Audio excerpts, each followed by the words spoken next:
C'est une richesse pour la collectivité.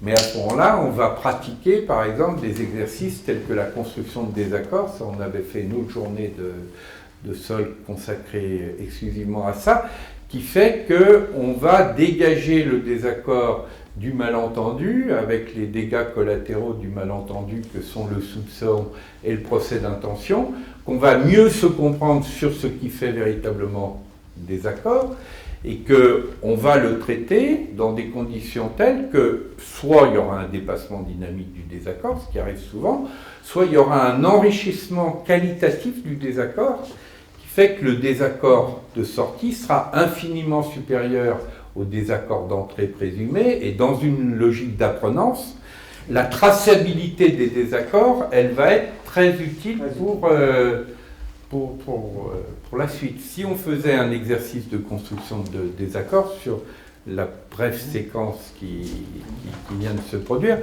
on sent bien que la première des questions qu'on se poserait, c'est est-ce que c'est un vrai désaccord ou est-ce que c'est un malentendu ?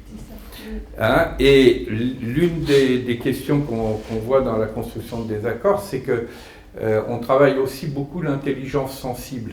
Parce que la plupart des malentendus et des dégâts collatéraux des malentendus, que sont le soupçon et le procès d'intention, interviennent davantage au niveau émotionnel qu'au niveau rationnel.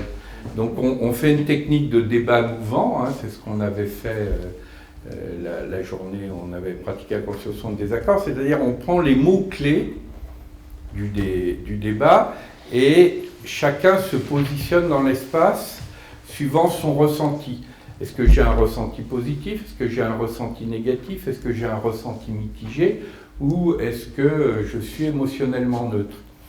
Probablement, ce n'est pas la même chose si on faisait une construction de désaccord, de dire par exemple, je prends le mot patron, ou je prends le mot entrepreneur, ou si on reprend un mot cher à Jean-Pierre, le mot entreprenant. Et on verrait certainement que la géographie des ressentis fait que très vite, on passe de positions qui au départ peuvent paraître clivées à des situations où, comme on dit, les lignes bougent et on le voit apparaître. Alors là, on n'a malheureusement pas le temps de le faire, mais vous voyez, quand on va jusqu'au bout et on fait les trois colonnes, le plus, le moins, le point d'interrogation, et on va s'occuper effectivement des points de construction de désaccord.